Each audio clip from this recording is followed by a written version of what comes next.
اللہ عز و جل قرآن پاک میں فرماتا ہے تبارک الذی بیدہ الملک وہو علی کل شیء قدیر الذی خلق الموت والحیاۃ لیبلوکم ایکم احسن عملا۔ وہ ذات بلند و بالا ہے جس کے قبضہ قدرت میں ساری بادشاہت ہے، ہر شے پر وہ قدرت رکھنے والا ہے، اور اس نے زندگی اور موت اس لیے بنائی تاکہ تم کو آزمائے تم میں اچھے عمل والا کون ہے۔ ہماری زندگی صرف اسی لیے ہے کہ ہم امتحان کے میدان میں اترے ہوئے ہیں۔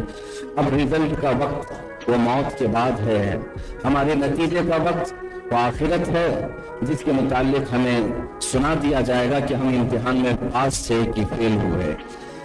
قرآن پاک میں تو اللہ تعالیٰ فرماتا ہے یہ زندگی تمہاری اس لیے دی گئی ہے کہ تمہیں آزمایا جائے کہ تم میں بہتر عمل والا کون ہے۔ اس لیے میرے عزیزو دوسری آیت ہے قرآن پاک کی، رب تعالیٰ فرماتا ہے اے محبوب آپ فرما دیں دنیا کا سامان بہت تھوڑا سا ہے، دنیا کا سامان بہت تھوڑا سا ہے اور آخرت سب سے بہتر ہے۔ وہ پیدا کرنے والا خدا جو فرما رہا ہے کہ دنیا بہت تھوڑی ہے، یعنی اگر تم ہاتھ پیر مار کر کے یہاں کروڑوں بھی کما لو تو مولا فرما رہا وہ تھوڑا ہے، جو تمہیں آخرت میں ملنے والا ہے اس کی بنسبت بہت تھوڑا ہے۔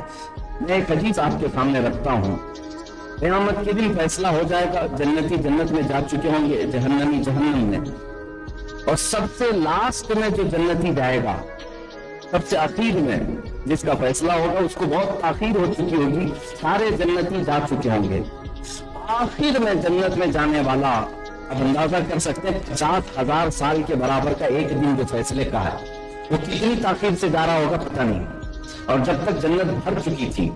حدیث پاک میں ہے اس کو جنت تو مل گئی لیکن جیسے ہی اندر گیا تو دیکھا سارے محلات جنتیوں سے بھرے ہوئے ہیں، ہر کوئی اپنے اپنے دیوان لگائے مظہری سے دیکھ لگائے بیٹھا ہوا ہے۔ اخیر میں جنت میں جانے والا منزلیں دیکھتا ہے، محلات دیکھتا ہے، اور پھر اس کو یہ لگنے لگتا ہے شاید میں سب سے اخیر میں آیا ہوں، میری کوئی جگہ نہیں ہوگی۔ سب سے لاسٹ میں جو جنت میں جا رہا ہے اس کو کیا ملنے والا ہے؟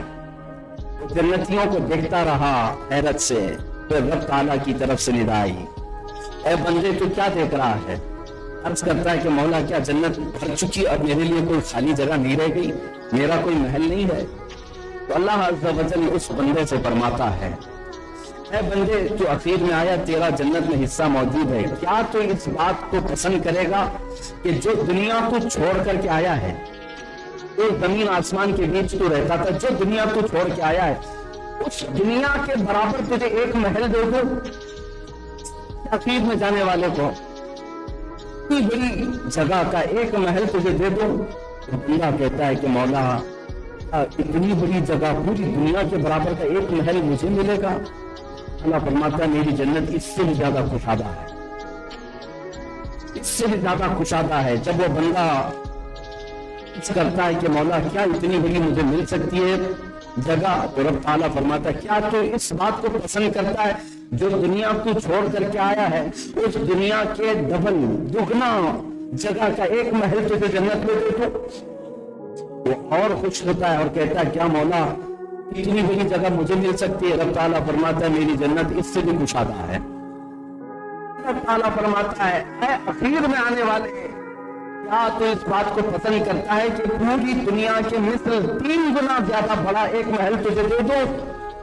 اور اس کے بعد اعلان ہوتا ہے، فرشتوں کو کہا جاتا ہے کہ اس بندے کو پوری دنیا کے برابر 3 مثل زیادہ ایک محل اس کو تنہا عطا کیا جاتا ہے۔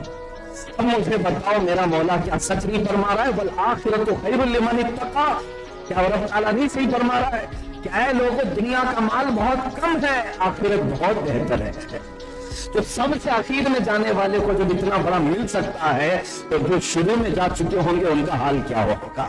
اور اس میں انبیاء کے محلات کیسے ہوں گے، اولیاء کاملین کے محلات کیسے ہوں گے؟ اس لیے میرے عزیزو بار بار اس بات کو ذہن میں رکھو، دنیا بہت کم ہے، دنیا بہت کم ہے، بہت تھوڑی ہے، اور خاص طور پر ممبئی والوں کو تو دنیا کتنی ملتی ہے؟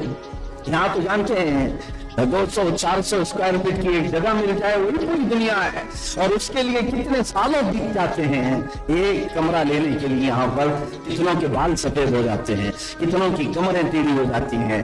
یہاں دنیا جو ملتی ہے اسکوائر فٹ پہ ناپ کر کے دی جاتی ہے، لیکن رب ذوالجلال کے حضور جب پہنچو گے اس پوری کائنات کے برابر تمہیں تنہا ایک محل عطا کیا جائے گا۔ اب مجھے بتاؤ کیا وہ بہتر نہیں ہے؟